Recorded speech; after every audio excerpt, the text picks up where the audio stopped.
So porn is great at calming our nervous system. Why do guys watch porn? I'm anxious. I'm stressed, financially stressed. I got in an argument with my wife. I'm amped up. Kids are pissing me off. I got to make a tough decision. There's a lot of things in front of me and I'm trying to avoid them. All of those put us into a sympathetic state, a fight or flight response. Well, we can go watch some porn, get a massive dopamine spike, have a release through masturbation. Now we've shifted our nervous system into a parasympathetic. We are now calmed ourselves down. Well, how does this happen though? We believe that you are strong by design, and you were made in God's image to have a strong body, mind, and spirit. You're listening to the #1 strength and health authority podcast in the world. So let's get ready to unlock your potential and transform your life in today's episode. Welcome, ladies and gentlemen, to the Strong by Design podcast. Coach Chris Wilson here in the compound, sitting with my bro. It's starting to get a little bit more comfortable, this time of year where we can actually do it out here and not be sweltering, even though we still got a big ass fan and I have an extra small fan for Frank. I'm actually getting some of that. It's like bouncing off the chair and coming back. So, sometimes when we can, we like to give ourselves a little bit more space for the podcast rather than cramming ourselves into somebody's office. One of these days, when we have our own new building, like a one that we own, that we buy, and we have a dedicated podcast room, I really long for that day when that day happens. But right now we're just we piecemeal it. We kind of make the set wherever we want to. Sometimes I almost did this one in my office with all the superhero business everywhere. Oh, that would be cool. But anyway, so excited to talk with my good friend Frank Rich today on the podcast. It's been a while since he's been on the show, so we got to catch up with him and see what's going on. Two of our all-time best episodes on the podcast. They are, and I put it down here because I didn't want to flub it up, because these episodes continue to get a ton of downloads. The name is Truth About Porn from season 2, bro. Episode 109, and the Truth About Porn season 4. This is a part 2, episode 213. And those were some years ago now, and we went deep on this topic with what you've been doing over the last several years now. You were earlier on in your journey in that season 2, episode 109. But I urge all of our listeners who've clicked onto this episode, please dive back into that one, because it was such a good conversation I was not a part of. It was Coach Mike and Brian talking with Frank in that episode. So go back, listen to that. Check out episode 213 as well. So Frank is a longtime friend here of Critical Bench. He's been in this building a heck of a lot over the last 8+ years. He's a bodybuilder. He's a monstrosity of a man. 6'3", 200. What are you? How heavy are you? About 250 right now. You're actually pretty lean. You look really lean. Maybe it's the black shirt. I think it's probably the black shirt. Yeah, I mean, he's still freakishly large. He's the creator and host of the Superhuman Life podcast, which is a terrific podcast that he's had for many, many years. Gosh, I was on one of the earlier episodes, way back episode 3. Yeah. Holy cow! We recorded it in the front lobby. Yeah, we did. I remember that, dude. He's the founder of Rebuilt Recovery. Look at his hat. He's wearing the merch. And he's a prominent coach here in the Critical Bench YouTube channel. I mean, gosh, you've been in hundreds and hundreds of videos and products, for that matter, over the years. So, I mean, dude, it's so nice for you to be here in the building. It's a long time coming. We've talked about this, and a few months ago, it came up when we were at dinner together, and it was just like, when are we going to do this? So thank you for making time to drive an hour to get here. Yeah, Chris, I mean, it's an honor, man. I miss this place. I miss the regular workouts. It's funny because everything that I'm doing today, I think we touched on this in the first episode, started in the parking lot.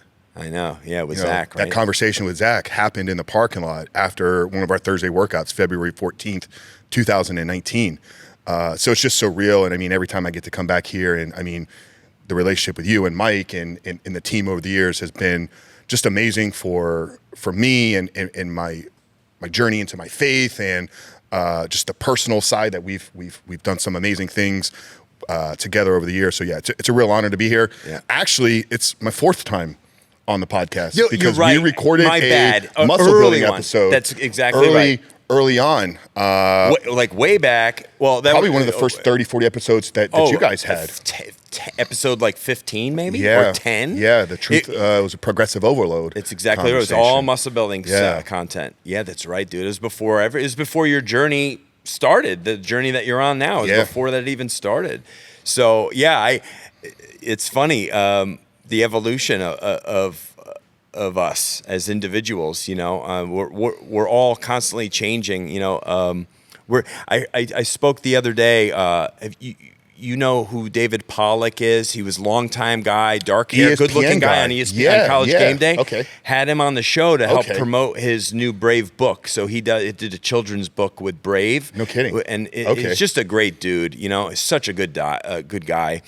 Really enjoyed talking with him. But he was like, you're constantly having to evaluate yourself because he's talking about his marriage to his wife. He's like, we were different people when we got married to where we were once we had kids to where we are when our kids are 20 years old. So it's just like these different chapters and stages of life. You're an evolution. You're an evolving, ever-changing type person based on the people you meet and the experiences that you have and the choices that you make. And so, that's what's so cool. People can decide on any given day, hey, today's my day to become somebody new, become somebody better. So obviously you had that moment, as you mentioned, in this parking lot, unbeknownst to us, by the way. We didn't know what was going on until I think it was weeks later, right? Because you kind of went dormant for a while.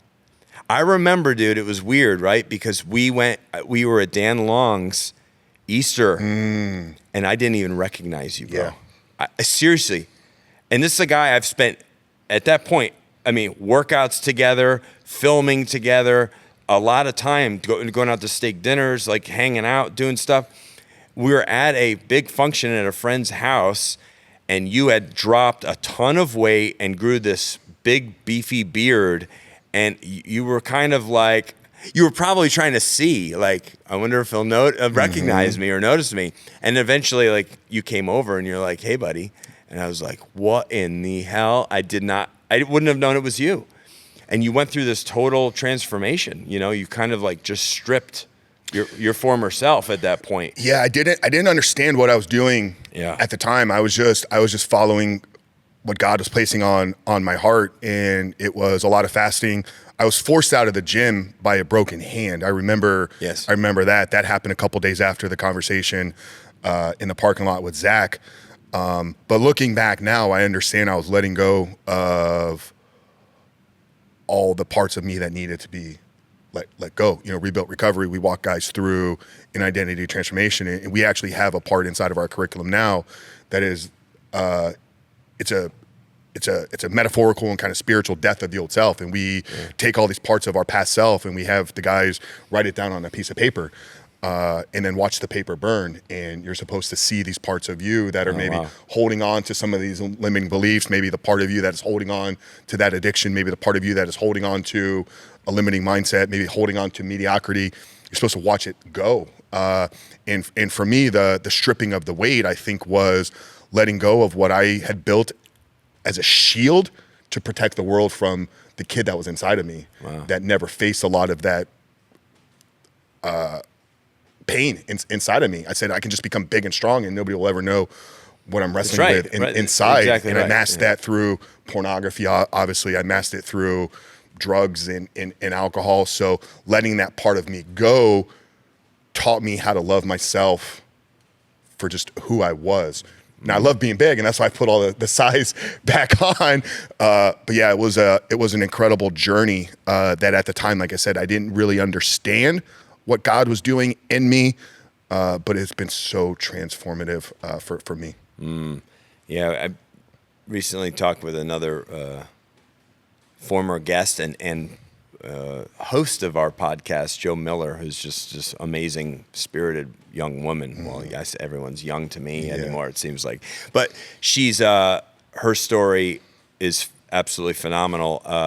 But she struggled with self-love, which I think a lot of people do, Yeah. right? And you don't have to have necessarily a porn addiction or something else to struggle with self-love. Some people, like, they can't give themselves credit for anything. They can't praise themselves for anything. They're never good enough. They're always falling short. And what you do is you end up filling that hole with something else, Yeah. some other attachment. And for you, Yeah. that attachment was porn. Pornography. Yeah. Pornography. Yeah. There's a quote in Michael John Cusick wrote Surfing for God. And it was a book early on in my journey that was really profound and has been kind of a staple in our program. And he quotes G.K. Chesterton. I'm sure you know G.K. Yeah, he's got a lot of quotes. Yeah, great Christian philosopher, spy. And in the late 1800s, Chesterton said, "A man that knocks on a brothel door is knocking for God." Wow. And Michael took that quote and kind of made the modern version of it, right? You know, when we go on the internet and we type in these sites or we're searching for these images or videos, it's all this external validation to fill that hole inside of us that only God can fill. You know, some people have done it with business success. I mean, we know a lot of very successful, financially successful people that reach the top and then maybe they realize it wasn't all they thought it was going to be. Some people do it in material possessions. Some people do it with drugs, alcohol. Today, the young men are doing it with pornography, and that's what we're trying to be an advocate against, be a voice of awareness and education, but also be the place where guys can experience real breakthrough. Yeah, that's fantastic. Speaking of that, since we've had you in last on this topic, which was more than a couple of years ago now. Yeah. I mean, time's been just ticking and flying by. It's amazing. You've done a lot, right? You're having more and more success with your YouTube channel. That's growing. More and more success with just Rebuilt Recovery and your coaching program, with the Superhuman Life podcast. You're speaking. You're doing speaking engagements. What does life look like for you? Like, kind of encapsulate that last 2.5 years or so since you've been on last. Like, what's that look like for you? How's it feel? Yeah. To have more impact? Yeah, man, it feels amazing, man. You know, like you, I think I'm a coach at heart, right? Like I think there's something in us as coaches that want to be a source of help, inspiration, motivation for others. I mean, it was what got me into the fitness coaching. It brought me to the YouTube channel here. It's it's brought me into other endeavors. But to be clear on my mission from God, as clear as I am today, know what we're here to do, and I believe really. I figured some things out over the last couple of years. You know, back in 2020 when I first took the couple clients on, like I was just kind of walking these guys through my own kind of personal journey. Like these are the things that were working for me. This is what worked for me. Yeah. How's it working for you? We're kind of on a third iteration of our program. There's been a lot that's been removed. We've had over 1,200 successful transformations. Wow. So we've had a lot of great feedback. I mean, when I hear from wives, I was in Scottsdale last weekend and I got a chance to connect with a client out there, him and his fiance. So he went through our program and he's still part of our community today, but we got a chance to meet up, have dinner with him and his fiance. And they drove us back to our Airbnb after it. And I mean, just the words coming from him about the experience of the program. This is a 28-year-old, very successful financial planner, getting ready to embark on the next season of his life. Amazing to hear from him. I get to hear from guys all the time. To hear his fiance talk about how our work has changed their relationship and changed him, like it fills me in a way that nothing I've ever done fulfills me. So yeah, my role has been, as still the operator. I'm still the primary head coach, the marketer, the face of the brand, the visionary, the CEO. Sure. There's a lot of things happening. But that's not unique right to now. a lot of successful businesses. Yeah. Not all, but a lot of them are really hinging on that one person that drives the apparatus. Yeah. I mean, moving forward, the goal is to really begin to step out of some of that day-to-day stuff as quickly as possible. But yeah, it's been amazing, man. We launched a second podcast a year ago, The Rebuilt Man, which is purely tactical on the recovery side. It brought me back to the YouTube game, which I was away from for a year. But yeah, it's just what's been amazing, Chris, and you've played a role in this and having me on the show now 3 times. You've had other people that I'm friends with on the show addressing You've this topic. introduced us, I think, to some people that have been guests. Yeah, you know, when I started my podcast back in 2019, like there weren't a lot of conversations. Like, you know, we'd reach out to guests or we'd reach out to other shows and they'd be like, we're not really sure we want to have that. There's still this, you know, certain times it gets tabooed or, you know, we're gonna have a sensitive conversation. That is changing though. And I think the landscape of society is changing. I think the understanding of the dangers of porn are changing. So it's been really cool to maybe be a role in a figure in the forefront of changing this conversation. So yeah, it's been an amazing journey, and I believe we're just getting started. And I'm excited about kind of where things are going in the future. Yeah, it's truly just a testament to what, you know, we're all fallen, broken people, right? In different ways. All of us are, every single person, me included, all of our listeners, you know, we all have our shortcomings and things that we want to keep hidden, things that we don't feel comfortable talking about, things that challenge us, things that scare us, terrify us. This was something that obviously was a dark part of your life that you didn't want to open up or share with anybody for a very long time, but you were able to channel that, use all of that in such a positive way. And it's almost like, gosh, if we don't go through those trials and those low moments, it's like, are we even capable of truly tapping into our potential of reaching people and helping people, you know? Yeah. It's people, I think, that have had the hardest times and the heaviest trials that are able to, not always, but they're able to come back. And look at the hip hop preacher, Eric Thomas. Eric Thomas, yeah. He didn't have it good or easy for a very long time, and look what he's doing for inspiring change and success in people. I mean, he's unbelievable. I used to listen to him, dude, this years ago when it was just Mike and I, like in our old building, in the Bank of America building over on Olmerton. And I would listen to ET stuff on YouTube to hype me up at my desk, like while I was working, because his stuff was just so good. And he's still doing it. You know, it's unbelievable. Yeah, that's one of the biggest things I hear from guys, you know, that reach out, come into our program, you know, stick around for a while is, you know, there's great teachers out there. There's great people with theories and, you know, different scientists or psychologists or therapists. It's like they've read some textbooks. Right. They understand the brain. I understand all that stuff as well, right? I've gone very deep into the education and research of these things.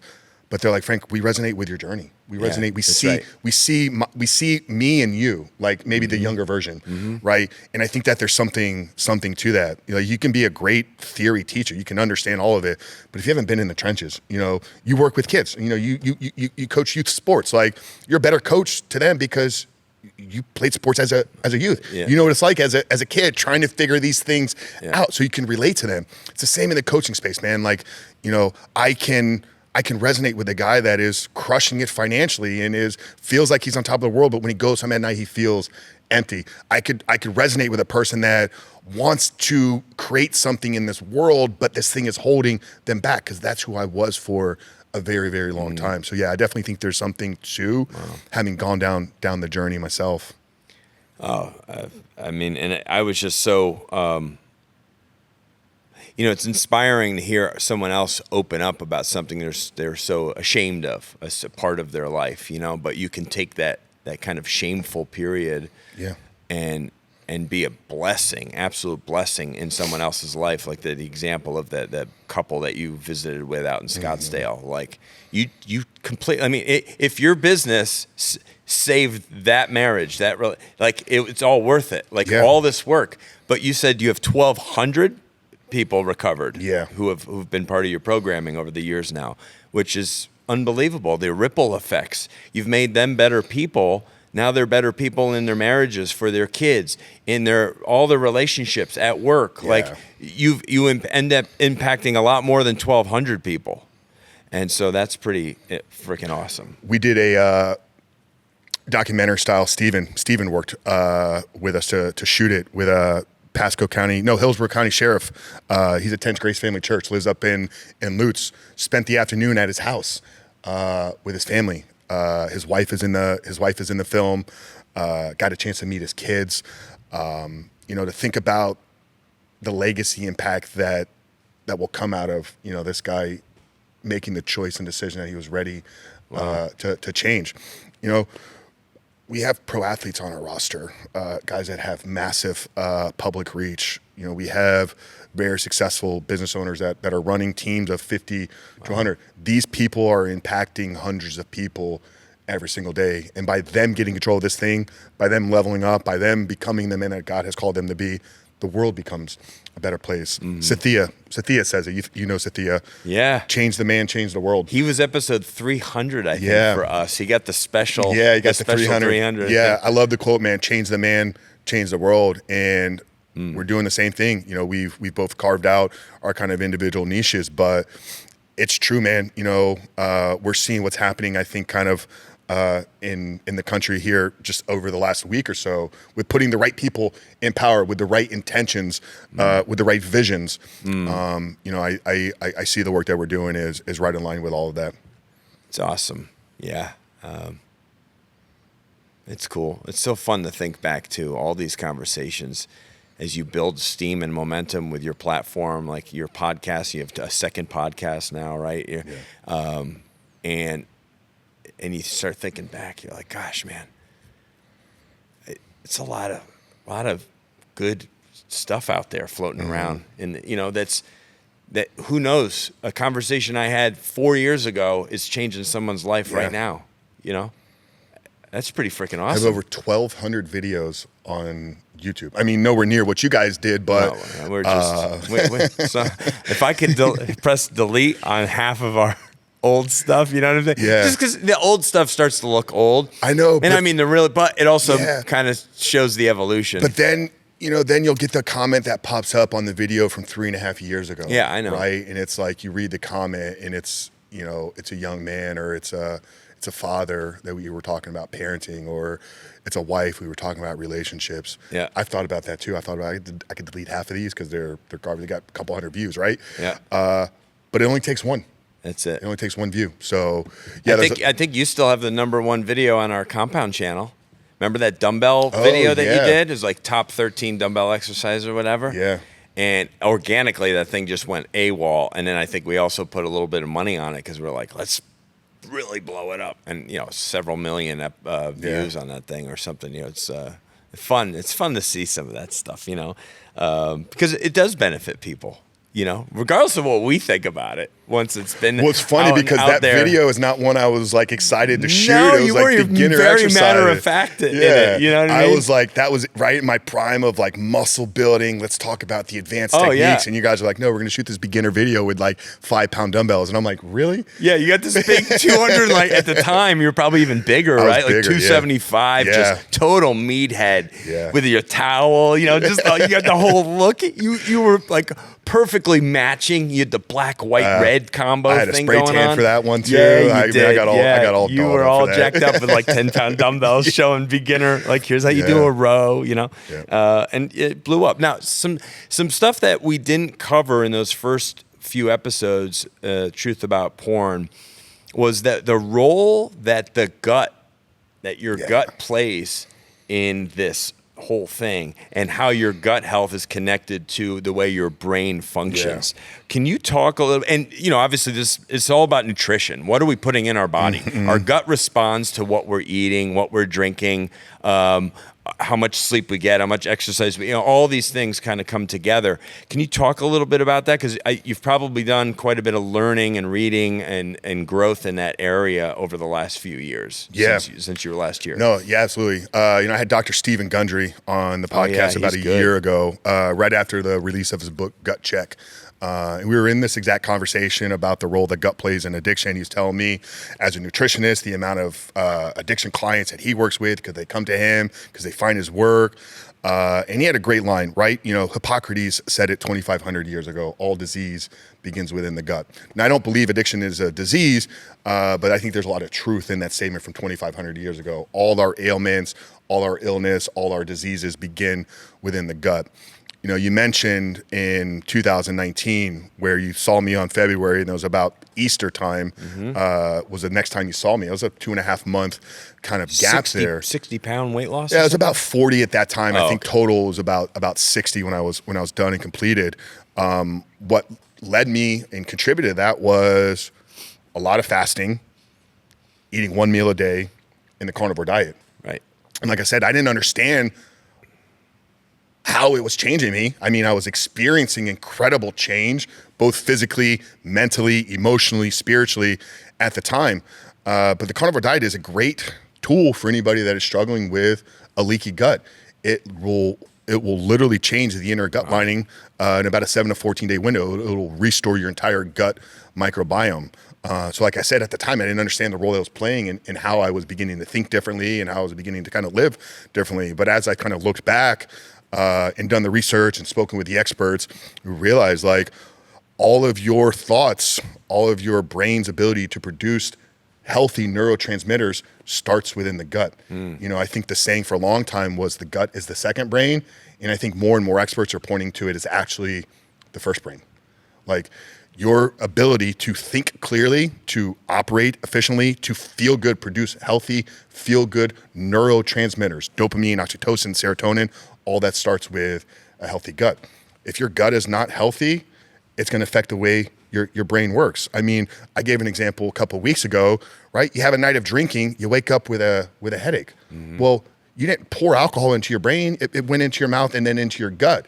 But the inner lining of the gut now has a different microbiome that affects your brain's ability to think and efficiently operate. Wow. So it becomes, it's been a part of our program, but now we lean into it even more heavily. We want these guys, not everybody has to go on the carnivore diet. I will never tell anybody if you need to quit porn, you have to eat only meat. I think it's an incredibly effective tool for somebody that is really struggling, both with weight management, with maybe self-control, self-discipline, but even for 14 to 30 days, like it will reset your gut microbiome and you'll begin to think and feel 100% differently. So yeah, it just changes the neurochemical firing within the brain. Now, the carnivore is a great way to use it, but if you were to remove processed sugar, if you cleaned up your diet, ate whole foods, I do believe in practicing fasting. We do have fasting in our program as well. No doubt, dude. I mean, I've only experienced true fasting, like a true fasting regimen that I followed for 17 days. Okay. For 14 days, I lost 17 pounds. Yeah. But it changed my body Yes. and the way I felt for like months afterwards. I felt the effects from that. And that was like just 3-day fasts with a keto meal. Yeah. 3-day fast, 2 keto meals. Yeah. And did this for 2 weeks. It was an Elliot Hulse 14-day rational fasting program. Yeah. Mike and I both did it. And we had him in on the podcast to talk about it afterwards. But it had a major effect on me. I have yet to go back and do it again. I feel like it's time, but it's incredibly hard. Yeah.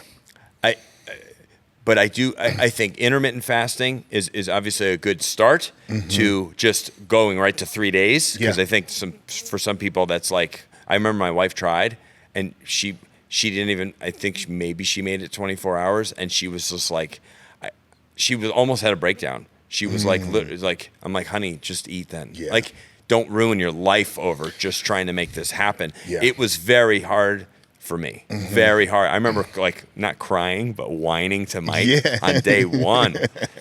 And he's like, dude, it's like lunch on day one and you're whining. But that's actually considered the hardest day sometimes. The hardest day is day one. The second day was easier. Yep. And the third day, you're already like, I'm going to eat tonight. Yeah. So you could sell yourself on I just got to get like 7 more hours and I'll be eating. Yeah. So it's very hard, but the intermittent fasting is easy to plug into your life depending on how you do it. Well, give a good example of a good way to implement an intermittent fasting for somebody. Yeah. And real quick, I want to just touch on what you shared there because it's one of the things I love hearing the most. In week 2 of our program, there's a 2-day fast. Like it is required. You do not move on to week 3 without completing 48 hours without food.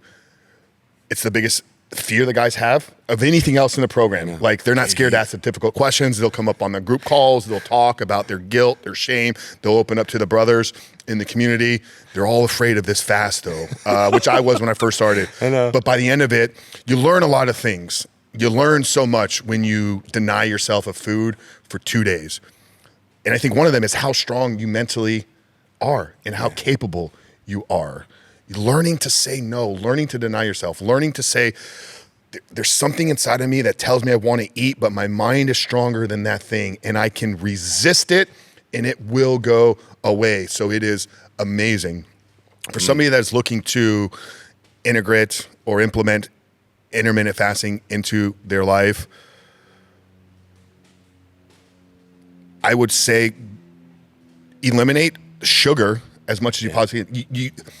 Trying to intermittent fast while eating processed food is going to make it very difficult because your blood sugar is going to be through the roof. Go keto or go low carb, go higher fats, red meats, fishes, salmons, minimal carbs. You know, if you're not somebody that's training intent, like if you're not an athlete that's training super hard, you could probably go without carbs. Like, so eat your meats, your nuts, your avocados, your vegetables. Probably the biggest thing is have your coffee, throw some MCT oil, throw some butter, throw some ghee in it to kind of, help kind of extend the energy cycle there. Don't do it on a night like where you ate like crap the night before. Don't do it on a night where you maybe drink some alcohol. Be prepared and kind of set yourself up. But whole food based, minimal carbs, eliminate processed foods. What would you say is a really good eating window for someone to implement? How many hours should they go? Should they go for like a 16-hour and then give themselves like from 2 to 6, 2 to 7 as a time period of eating? Like what's a 1 day look like? Yeah, and I'm not the expert here. No, I know. But I did have Dr. Stephen Cabral on the show, and I would say he probably is one of the world's leading experts in this. He brought some things to me that were kind of, I don't want to say controversial, but they were counter to what I think a lot of people, how they practice it. He actually recommends eating breakfast, eating earlier in the day, and fasting later on throughout the day. Okay. Something with the research shows that's better for your circadian cycle. It's better for sleep. So your fasting would start kind of after lunch. So you would eat, small minimal breakfast, some eggs, some bacon, fats, proteins. You'd have maybe something post-workout. If you train in the morning, maybe a protein shake. Then your big meal would kind of be your lunch. And then you fast from lunch through the remainder of the day. And that's what he recommends. Go to bed hungry. Go to bed hungry. Yep. Yeah, that's what he recommends for most people. I think having this is exactly, it's got to be protocol for something like that is almost impossible because people have different lifestyles. People have different jobs, different works. Yeah. People just feel differently. So test, right? The fancy word in marketing, split test it. See which one works best for you. I'm not somebody that likes people being dogmatic about the way that they eat.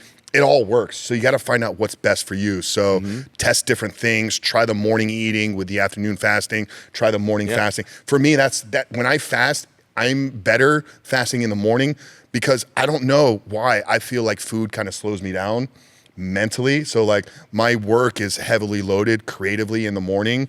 I like to fast a lot of times before podcasts. I had a little protein shake before recording this today, but nothing else. So for me, I'm somebody that will, and maybe this is how I train myself as a bodybuilder because I used to do carb backloading from TH Kiefer. So I was always eating a lot of carbs later on in the day.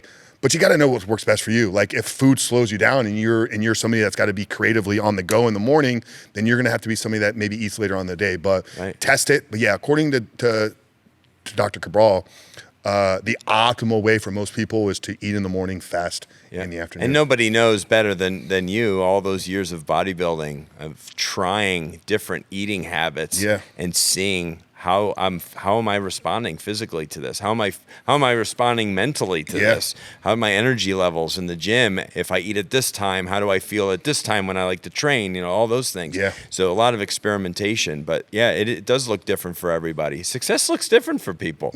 Some people like to stay up late. Some people like to go to bed by 8:30 and get up super early, right? Like Dr. Ron, our buddy Dr. Ron.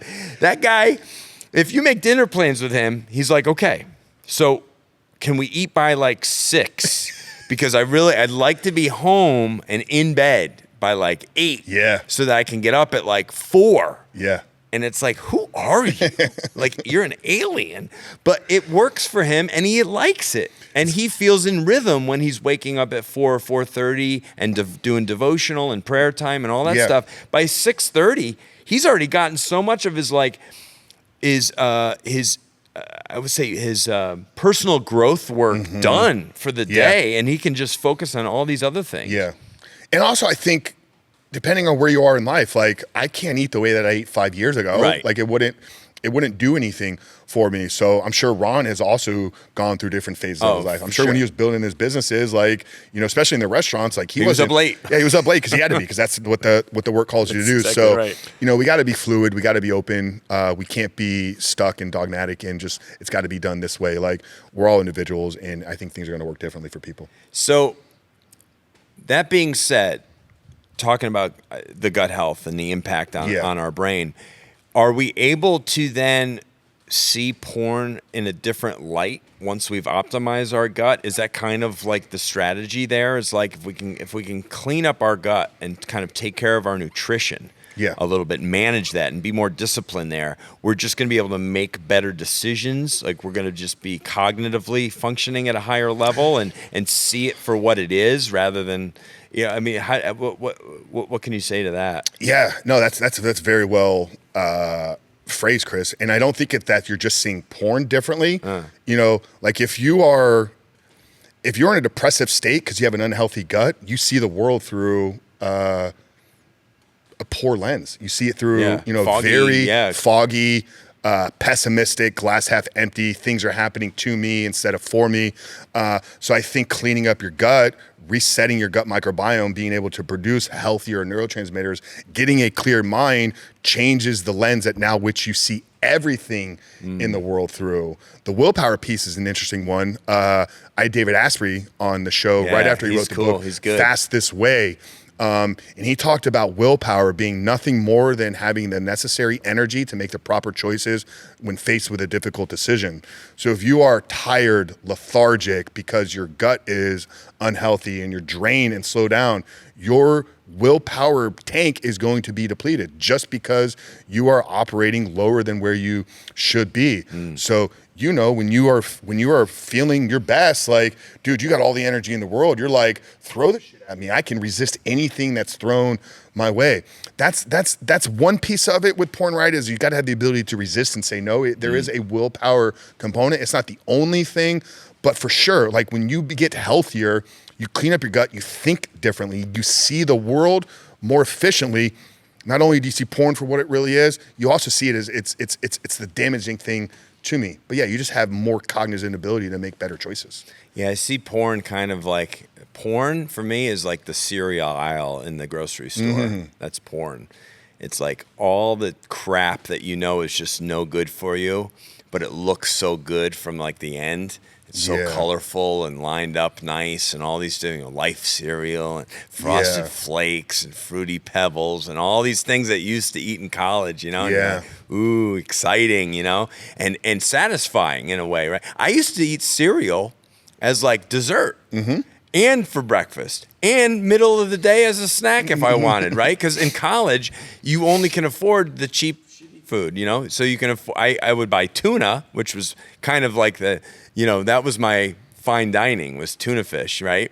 Eggs, milk, and tons of cereal. You know, the top of the fridge had, like, the reason I say that is because that's like the number one thing you should be removing from your life if you're trying to eat better is like those cereals. And I feel bad because, of course, what does my son end up eating? You know, he ends up eating cereal before school a lot. I'm pumping him full of eggs and everything else too a lot of the time. But you can get away with these things when you're younger to some degree. Yeah. Certainly if you're in athletics and, you know, and you're, you know, still eating protein and steaks and chicken and all this other good stuff. Yeah. You can get away with some of the garbage eating. But as we get older, in our audience, I know our listeners are probably, I'm sure there's some 20-somethings, but there's probably a lot of 30, 40, and 50-somethings. You can't get away with that garbage. Garbage in is garbage out. You see Serial differently now, though, right? Oh, As your age 100%. when you were 19, and I think 100%. and that's a good analogy you use, right? Because when you're trying to get off of porn, you have to see the product for what it really is. It's not the thing that I desire anymore. You know, as somebody that used to smoke cigarettes, I think I talked about this on the first Can you episode. believe we both did that at some was point? disgusting, bro. Can you believe? My I- wife will look at me sometimes. She's like, "You smoked?" Yeah, I got a picture that was sent to me about a year ago with some buddies. We were in our early 20s at a club down in Ybor City. Yeah, that's when I would do There's it. bottles. And Yeah. I was big and I got muscular. the cigarette behind my ear, like I was just waiting to kind of pull it out. I was a smoker during the day. Like, you know, I would take smoke breaks at work and like with the cool people. Like I worked at I worked in a stock department for Walmart when I was 19, 20 years old, and I would sit in they had a smoke room in the building at the time. It was in the break room. There was a separate building. Yeah. That's where I learned to play chess. Was actually kind of cool. But I was just surrounded by it. But dude, I can't walk through, like I was in Vegas over the summer. Like you walk down the strip, you walk through a cloud, and it just disgusts me. Right? Cereal, thinking about putting cereal in a bowl with milk, like it kind of sounds disgusting to me now. Like it wouldn't do anything for me. Porn's become the same thing. Yeah. Yeah, it was this thing that I was chasing for a long time. It was this thing that satisfied me to a certain degree. You know, I was obviously hooked on it. But now just the thought of me sitting in front of a screen as a grown man watching other people have sex, like it's kind of disgusting. Like there's nothing that's attractive. It's a total perspective shift, right? It's a total just mental shift, and seeing it, like you said, you know, seeing it for what it is with a more clear head, functioning cognitively at a higher level, and that's important. Now, what role does the nervous system play in all of this? Regulate. You mentioned to me prior to us talking today about. I'm sure you've had some amazing guests and conversations over the years too. So not only are you learning because you're reading stuff and you're researching and diving in deep, you're having real conversations with people that are like world changers and really unbelievable in their area of expertise. What have you learned in this realm of like regulating your nervous system or vibrating maybe on a different level? No, it's everything, right? I mean, our nervous system is literally, it controls what Dr. Caroline Leaf would describe, kind of like our aliveness. Like our being is our nervous system, our spinal cord into our brain, our eyes. That is our nervous system. It controls our heart rate, our respiratory rate, our thinking, our breathing. Everything is controlled within the nervous system. The podcast has been amazing. I mean, selfishly, it's like it's the thing I love to do the most, and I would do it even if I didn't have a business today. But it's also made our program, I think this has been the separator, is yes, it started with my experience. It started with understanding addiction recovery, but now I have 250 experts in all these different realms that we've been able to pull different pieces from. So let's talk about this though, right? Because the nervous system, there's two kind of parasympathetic and sympathetic, right? Sympathetic being fight or flight, elevated heart rate. This is kind of like when we're stressed, anxious. Good to be in those states sometimes. Getting ready for a workout, I want to be like ready to go. I don't want to be ready for a football game. Yeah. Now immediately when I'm done with the workout, I want to be able to shift my nervous system into a parasympathetic state. That's where going to be anabolic. I remember talking with Ben Pekulski years ago, 2017. Derek Lunsford, who won the Mr. Olympia last year. I got to get him on the show. Yeah, he's a good dude. He lives locally. I can connect you. I can connect you with Derek. But back in 2017, Ben pointed this out about Derek. We'd be in the gym 6 a.m. down at MI40. It'd be me, Ben, Joe Herr, Danny Vega was there at the time, and Derek crushing it, right? We're rack lifting 500 pounds. We're squatting 450. Derek always had this calm, cool demeanor about him. Like he could amp up for a set of 315 on barbell rows and then immediately just walk off and kind of just sit down and chill, looking like he wasn't even breathing hard. Derek said, watch this guy, because his ability to calm and control his nervous system. That's what Ben said about Derek. He said, watch this kid, because his ability to regulate his nervous system is going to make him a weapon in this industry. And this was before he... I was going to say, this is 7 years ago. 7 years ago. He was big and jacked. He was a pro at the time, but he went on to be the first person ever to win a 212 pro card, and then, or not 212 Olympia, and then won the Mr. Olympia last year. The first person ever to win the Olympia in 2 categories because of his ability to calm and regulate his nervous system. What does that have to do with pornography? So porn is great at calming our nervous system. Why do guys watch porn? I'm anxious. I'm stressed, financially stressed. I got in an argument with my wife. I'm amped up. Kids are pissing me off. I got to make a tough decision. There's a lot of things in front of me and I'm trying to avoid them. All of those put us into a sympathetic state, a fight or flight response. Well, we can go watch some porn, get a massive dopamine spike, have a release through masturbation. Now we've shifted our nervous system into a parasympathetic. We are now calmed ourselves down. Well, how does this happen though? So the average age of exposure is 8 to 11 years old right now. You know, we're dealing with really the first generation of men that have had access to the internet and have had porn since they were a young boy. So if I'm a young kid, right, I'm 14, 15 years old, and porn gets me excited. Like just the thought of like going on the internet, seeing some naked chicks, like it amps me up. But then I go through the full process. Now I feel calm. What have I done? I've taught my nervous system that when I'm amped up, the pathway to controlling that is porn and masturbation. It deregulates my nervous system. It literally is what most guys use it for. Like guys don't watch porn when they're like sexually turned on by their wives. No, they use it when they're stressed, anxious, tired, feeling alone, isolated, all feelings of sympathetic states within our nervous system. So if we could learn regular real-time tools to regulate our nervous system, things like breathing, things like going on nature walks, things like getting off the internet, getting away from devices and getting out in nature, things that will naturally can be tools to shift us into a parasympathetic state. Now we're developing the tools that when things trigger us over here, we don't need porn to regulate. I've had 2,000 submission forms into applications, right? Consultation forms. What's your problem? Where do you use porn? I'm stressed. I'm anxious. I'm dealing with difficulties at work. I'm fighting with my wife. The kids piss me off. All these are reoccurring patterns. These guys don't see it through the lens of nervous system. They see it as like, oh, I'm just stressed. Well, your stress you're feeling is a byproduct of the state that your nervous system is in. So once you begin to understand that and begin to, like, once again, I say develop the real-time tools. This is why for the last 18 months, I've jumped in a cold water tub every single morning. It forces me every single day to put myself. How long are you in? 3 minutes. Okay. Right? Just enough. That's what Rogan says he does it for. Yeah. And he says the hardest thing I do every day. Yeah. So everything else from there is. Yeah. Everything easy. else. Yeah. I want to get one. I should do it, right? Yeah, you should do it. And there's so many options now too. There's like inexpensive, easy ones that are kind of like look like a 50-gallon drum thing, right? Yeah. That you could just throw in your back. I have a big slab out in the back of the house. I could put it back in there, keep it covered, and just throw a bag of ice in it. I would recommend getting one that has a chiller. It has a chiller in So stay it. away from the ice, because that was the route I went first, and then I was spending hundreds of dollars every single week in ice. So make the investment. It's going to cost you maybe $1,000 to $2,000 for a nice setup that has a chiller. You don't want to go the $5,000-$10,000 route that Rogan did with all that stuff. I need the basic. But I'm telling you, it will change your life. But why I do it, yes, the hard stuff. I like feeling. I like the dopamine. Right. But every day I'm forcing my body instantly, first thing in the morning, into a sympathetic state.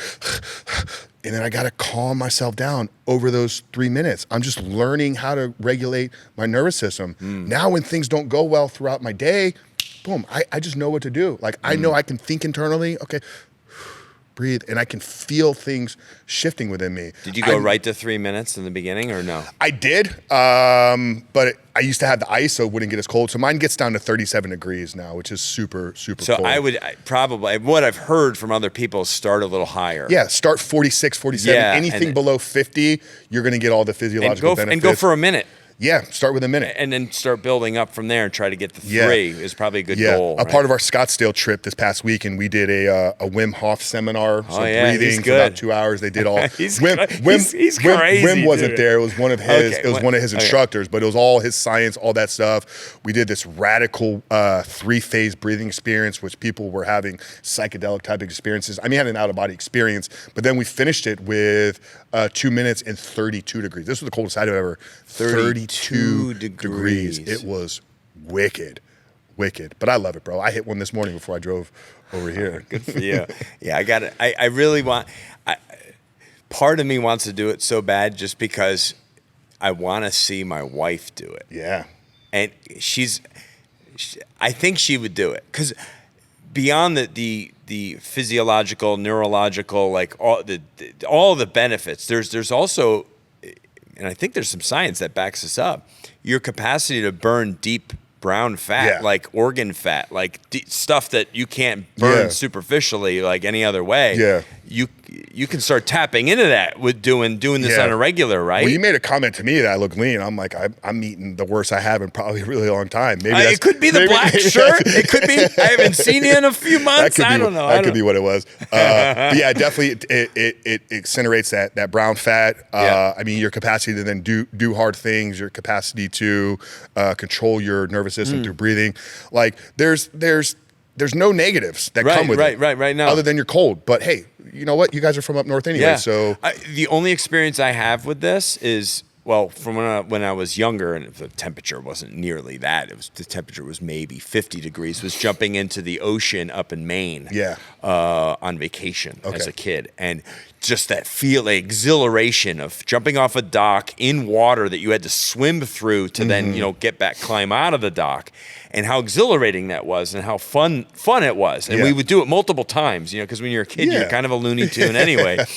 And then later in life, doing some of these mud runs, and you've been on some of these mud runs before, I think, right? Some of these outdoor mud runs, maybe. Well, no, we've done a lot of those over the years. They've always had that one. They have those the ice bath section where sometimes the ice bath has been used so much the ice is all kind of gone, but it's still cold water. But sometimes you go in there and it's just a tub of ice, like you can't even move through it. It's so thick, and you are literally your body. You're hot and sweaty outside in Florida doing this tough run. You're several miles in. Now all of a sudden you're in, 40-degree water or so. Yeah. And just like your whole body is just like, get me out of here. Get me out of here. That's all you can think about, even though you're consciously jumped in it. And then you get out after probably being in it maybe a minute, tops, maybe a little less, because you have to kind of push through other people in front of you, go underneath like a barrier, and then go through a little further and then climb out the other side. We would go back and do it again because it felt so good. You came out and your whole body's tingling. Nothing hurts anymore. Yeah. You're like, dude, I think we got to do that one more time, because we still got like 3 more miles ahead of us to run or whatever and do more stuff. Let's do this again. It's exhilarating. Yeah. And how long does that carry in your day after you do it? Like, do you still kind of like, there's still kind of some like when you work out for 6 to 8 hours after a workout, you're feeling this metabolic after growth, right? So that's what I've heard Huberman, and I think he had a woman on, forgetting her name. I think first name is maybe Susan. She's kind of the expert that he had on his show. So the dopamine spike is equivalent to, like cocaine and all these, methamphetamines, all these drugs. So it's like a 250 increase in dopamine. The difference with like the drugs versus the ice is drugs, quick, boom, and then you fall, right? And then you go on the chase of I need more and more. Yeah. 6 to 8 hours, I think, is the same window. Like a workout. That sustained, I've noticed it's helped me lower my coffee intake by doing it in the morning. Like you just feel this level of focus, clarity, drive, motivation for 4, 6, 8 hours throughout the day if you do it in the morning. The hot to cold is really cool too. And that's, I have a sauna. So a lot of days I'll try to do 20 minutes in the sauna and then boom, right in the ice. And then usually once a month I'll do like 20 sauna, 3 cold, 20 sauna, 3 cold. So I'll do like an hour, 12 minutes of like just hot, cold, hot, cold, hot, cold. And you always end on cold. Cold. Always end on cold. Yeah. Yeah. Wow. Good for you, man. That's awesome. Well, you've inspired me to, at least strongly consider getting something at the house that is a little bit less of a, a crappy setup that I've like put together myself. And actually there was one point where my wife and I in the garage, we have our old fridge is out there, a regular stand-up vertical. Yeah. But then I have one of those half freezers with the lid. Yeah. And I remember at one point my wife's like, why don't we just use this as an iced thing? And I'm like, I guess we could. You can. It's kind of, I could probably squeeze into it. I think I could. I know my wife could fit in it, But I'm like, I don't know. It's kind of has a lot of good meat and stuff in it. Like, I Yeah. don't, I don't know. I would have to pretty much not use it anymore for food, and it would only be for. But it could have. There's a company out there. Not to give them a plug because it's not a sponsorship, but Fire Cold Plunge. My girlfriend, Jess, she bought one from them, and it literally they bought these big deep freezers and they've converted them. So they have now like the chiller built in. There's kind of like an electronic thing. Yeah. There's lights in and around it, but all she has in her garage is literally like you walk out there and it's like, oh, there's a deep freeze, and it's got like covers on it and stuff. Now it looks really, really cool. But that's what this company has been built off of. And she's doing it. Yeah, she's not a daily person, but she kind of spits it in here like and when there. When she's amped up for it. But that was something we were doing early on. I was like, hey, you need to come over and do the cold plunge, and she thought I was like torturing her, but she ended up buying one for herself. So I'm curious. After helping 1,200 like official people through your programming, is there one person that you thought, this is going to be real hard, man? This guy's really suffering. And I say guy because I think probably 99.9% of the people, I mean, typically who are reaching out to you are men. I only work with men. You only work with men, but which actually obviously, and you work with, but you help marriages in helping men. Is there somebody that you really were like, I don't know, you don't have to name names obviously, but he blew you away that he was able to push through, somebody that maybe was worse off than where you were, and he was just, I mean, is there anything that comes to mind? Or just for that matter, any testimonial or any person that was like, you marvel at, you were like, wow, that feels amazing. Yeah. I mean, the ones that I get to personally interact with, I mentioned being in Scottsdale, meeting up with Armani and the conversation over dinner with him and his fiance. We had David, who was a local sheriff here that I got to spend time. I got to spend 2 Saturdays with him and his family, which was just amazing, being welcomed in their homes. I mean, the emotion and tears shed in there.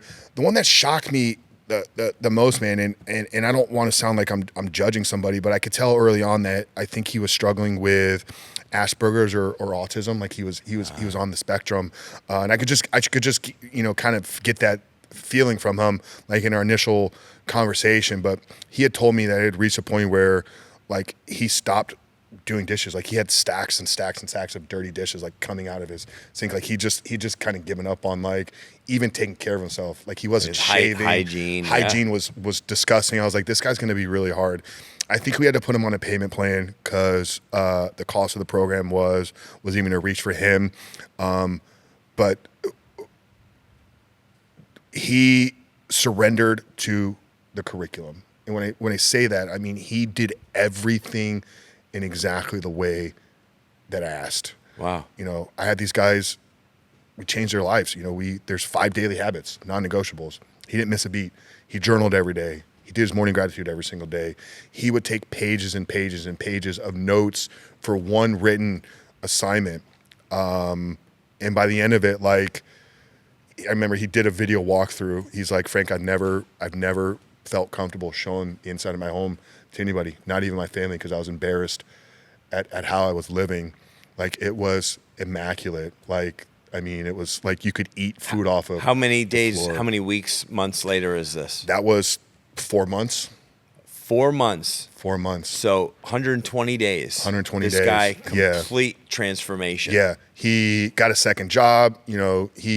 He'll never be the most financially abundant person in the world because some of the things he deals with just socially and whatnot, but he was thriving. He was working on some creative things, wanted to launch a YouTube channel. He was really good with music, had found a little, I say little, he was in his early 20s. He was a young man, had met somebody and they were, casually going on dates together. It was really, really inspiring, man. But I mean, we've had, there's so many, man, the marriages, like, we've had guys that have been in relationships for 4 years, but scared to take the leap. And by the end of it, they're sending me pictures. She said yes. It's like stuff like that, man. It's like, that's why I do it. And you've said before in previous podcasts, clips I've caught of you and stuff, talking about finding a new identity. Yeah. And that's truly what it comes down to. It's people discovering a complete new version of themselves, Yeah. a new identity, seeing themselves different. The little voice in their head says different things to them. They just see the world in a different way. People see them in a different way. Everything they've become a brand new person. Yeah. That's anybody's capable of that in lots of different capacities in terms of like whether you have a porn addiction or you don't, right? I mean, there's people struggle in other areas of their life that they can overcome and have a new identity. Well, you guys are in the health and fitness space, Right. and you know this to be true. Losing weight is not hard. Everybody does it. Everybody can do it. Everybody will do it at some point in their life. But the research is very clear that 90% of people that have any type of successful weight loss journey will put all, if not more, of that weight on in a 3 to 5 year window. Why is that? Because they haven't changed who they are. They went on a diet. They went on a quick reset. They still see themselves as that person and with that struggle. They see themselves through that person with the struggle, and they still live their lives through the person with the struggle, right? Instead of saying, hey, this new way of eating is going to be my new lifestyle. Well, what is a lifestyle? A lifestyle is something that follows your identity, right? When I got into bodybuilding, like I had to live as a bodybuilder everywhere I went. Frank, why do you show up with, Tupperware to family events? Because I'm a bodybuilder. It was my identity. So my actions followed how I was, who I was. Surrounded by entrepreneurs every single day. Entrepreneurs are a different breed. They're a different identity. Their work goes with them everywhere they go. I remember first time I met Joel, it was pre-Bucks game. He was sitting there at the laptop at the restaurant. Well, that's probably why he went on to have a 9-figure exit from his company, right? Because he saw himself as this person. My work is the most important thing. Healthy or not, whatever you want to have that view on, but it was the identity at how he saw If himself. you throw everything, like BPAC, you mentioned Ben Pekulski earlier. Yeah. He threw everything into bodybuilding, and he became one of the best bodybuilders in the world for a period of time. He was right at the top of the heap. Yeah. And the only way you get there, you have to have blinders on, right? It's just like singular focus. The only bad part about it is like everything else can kind of crumble. Yeah. And this was what I saw very early on in addiction, and this was the missing piece that I saw in other ways that people were trying to overcome porn or overcome any addiction. What does 12 steps ask you to do? 12 steps. Incredible, right? Have helped more people through addiction than any other organization in the world. They've been around longer than everybody else, so that's probably why they have the success. But every day when I go into a meeting, I had to raise my hand and say, Frank, I'm Frank, I'm a porn addict, or Frank, I'm a sex addict, or Frank, I'm an alcoholic. What are you doing? You're holding on to that identity. To your old self. And if we believe that our subconscious, which dictates and drives 80% of our life, is in control of what we do, if we hold on subconsciously to that identity of I'm an addict, I'm struggling, I'm trying to quit porn. That's the thing I tell guys, we're not here to quit porn. Like if all you're trying to do is quit pornography, you're in the wrong place. Because what you're saying is that this thing out there is stronger than you, and that's why you need to stop doing it. Why don't you become the person that no longer wants it? Right. Become the person that no longer like Larry needs it. Hagner was saying, he drives past McDonald's with no intention, no interest in going there. He's like, it's just fast food. It doesn't appeal to me. It's not who I am. It's not what I'm about. I have no interest in it. I can stop and pick it up for the kids, but I'm not ordering any for myself. I just don't want it. I don't see myself as a fast foodie guy. You know what I mean? And that's what I've struggled with this in my own struggles with like just anger, short fuse, bad temper, overreaction stuff that was just built in me from my father, from my upbringing, and I've had this in me in some way. Even at 48, almost 49 years old, I still struggle with it. I've actually had some really good conversations recently with a guy who's I was on his podcast several months back, he's just a good dude, and that's what he does. He helps men, he helps families through challenges. And for me, anger is definitely one. But I got to stop referring to myself as like, well, that's just who I am. That's just how I was brought up. It's how I was raised. It's like, I don't have to be an angry person. I don't have to have a short temper. I don't have to have a short fuse. I can change it. I can. What he was saying is like, he's like, do you do it at work? I'm like, no, not really. He's like, do you do it in this area of your life? I'm like, no. He's like, so you do it at home with your wife and your children. So you're giving yourself permission at home to be an angry person. Yeah. But you don't give yourself permission at the grocery store to be an angry or whatever. And I'm not saying I'm perfect in all areas of my life other than just when I'm home with my family. Yeah. But I give myself permission in certain environments to be more angry. They can see the worst parts of me, but I'll keep those at bay. Yeah. In these other areas of my life, of our life, and people will do that with porn. Yeah, yeah. Our identity drives everything. Our thoughts come out of our identity. Our habits come out of our identity. The things that we do, the things that we don't do, all derive from the identity, which is the lens at which we see ourselves through. So everything about rebuilt recovery. A rebuilt man is a man that has gotten killed off the old identity and has stepped into the new version. The logo, right? The phoenix, the symbol of death and resurrection, becoming a lion. Men are here to be lions. That means that there's a territory for you to take dominion over, for you to lead, for you to conquer, for you to be in charge of. That is your call. That is your responsibility as a man. I think I mentioned like we have an assignment towards the end of the first month in our program where we've identified all these parts about the old self, right? The limiting beliefs, the fear, the anger, the judgment, the guilt, the shame, all that.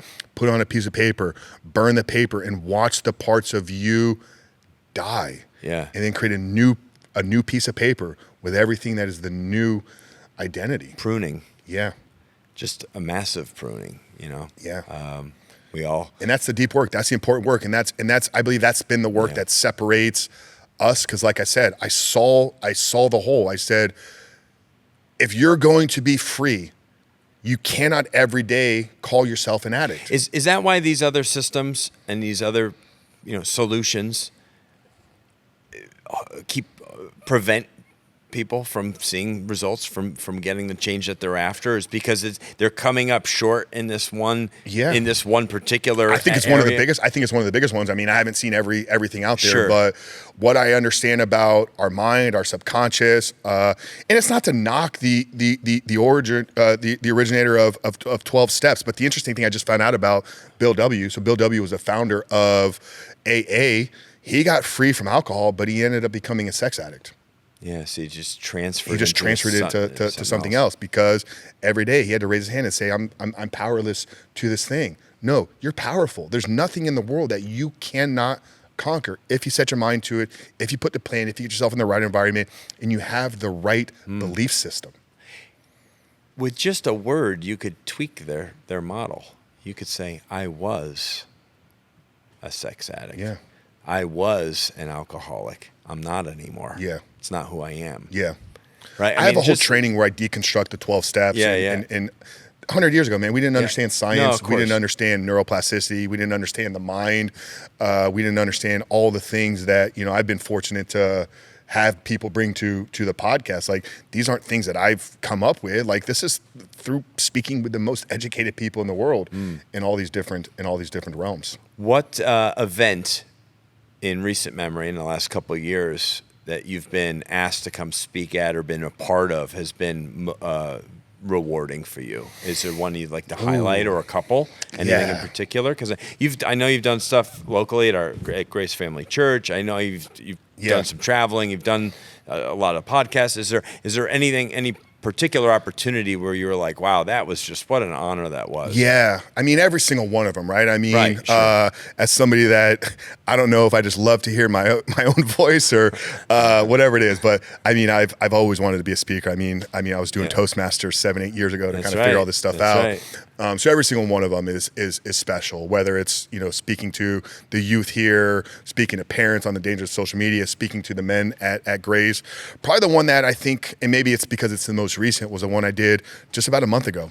So you mentioned Larry Hagner. I was brought into Larry's event. The Dad's Edge. The Dad Edge. So it was the Dad Edge Summit, which is his annual event that he hosts for the men of his community. He's got about 1,000 dads in his organization. So these guys all flew into Orlando for a week of networking, masterminding, learning how to be a better father, how to be a better husband. So there was a lineup of speakers. There was Connor Gallagher, who runs the Well Ordered Family. So this guy's got 16 kids, successful business guy, and teaches people how to basically run their families like they run a business, right? Like spreadsheets, vision plans, all this stuff. You got 16 kids, you got an operation. Great talk though, right? Wow. But very tactical to fathers. These were all dads, fathers, learning to be a better father. The other guy was, forgot his first name, but he was there on the relationship side. How to better communicate, interact, talk with your wife, the communication, all that great stuff. Once again, fathers have wives, big part of what they're there. And I'm brought in as like the first keynote speaker, like pornography addiction. Like, these guys didn't sign up for this talk, right? When I'm brought to a church event, they show up to the event knowing that this is the theme of the topic. When I speak to, parents on internet safety, they showed up because they're here to learn. I'm at a week-long event with fathers, and I'm the outsider that's going to talk about pornography addiction. Incredible though, the reception there, standing ovation. I mean, people pulling me off side. Frank, incredible. Your story resonated with it. I mean, it's turned into, got clients already. I've gone on multiple shows through people that run small little things over there. I got to speak to their group. One guy came up to me after my talk though. He goes, Frank, I just need to apologize to you. I'm like, for what? He's like, well, because I spoke after lunch on the first day. He's like, we were sitting at lunch and I looked at the agenda and I saw who you were and what you did. And I told the guys at my table, I don't need some grown man coming here today to talk to me about pornography. And he was kind of like aggressive about it. Like, I didn't sign up for this today. Like, what's this guy gonna talk to me about? And I wasn't there to preach. I wasn't there to make anybody feel guilty. I was there because I was invited by the host to share my story and the things that we were doing. I said, dude, you don't have to apologize to me. I didn't hear what you said. I would have never known. But it meant something though, right? Because whatever I said in that talk, this guy came into the talk with a guard up. Right. He had a shield up. He's like, I don't want to hear anything this guy has to say. Such a manly thing to do, right? A lot of guys do that. Yeah. And by the end of it, he felt compelled enough, or he felt called to come up to me and apologize for something I would have never known would have happened. So, that week was amazing because I was there. I spoke on the first day. I got to hang out for 2 additional days with the guys at this resort.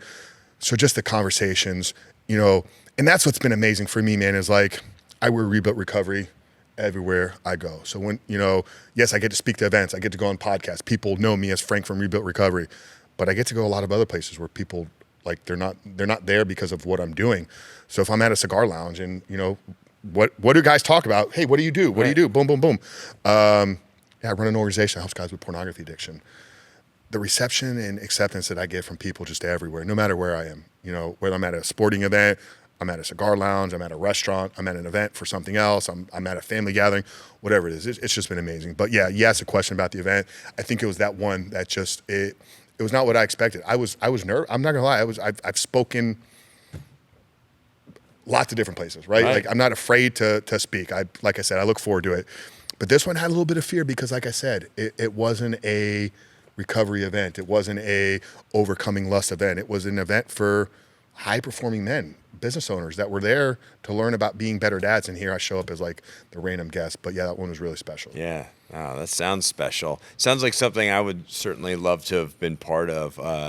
And what a cool experience to just not only to go and speak at, but then to just rub shoulders with these guys for share meals and just have these one-on-one connections with people. And then that leads to potential clients. It leads to other speaking opportunities because these are business owners who are like, dude, I want you to come speak at my event or my business or, whatever. So there's just so much opportunity in sharing a message that's powerful and so helpful and so necessary in the times that we're living in. And it's, my son, 13 years old, we monitor very heavily what he's looking at. I mean, his phone stays downstairs.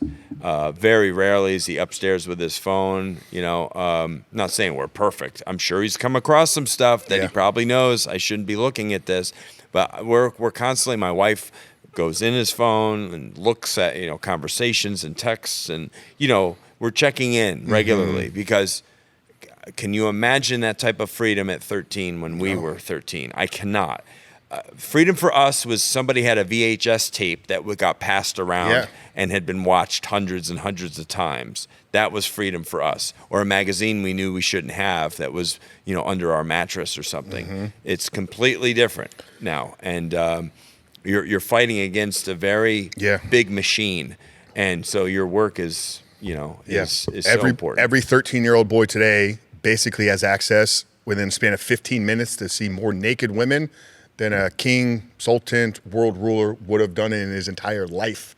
Just 100 years ago. Right. I say it all the time, man. I'm so grateful that I grew up in the 80s and 90s, right? It was magazines and VHSs and maybe late night Skinamax if you caught a slip in between the fuzzy, snow on the TV. Is that a boob? Is that a boob? Yeah.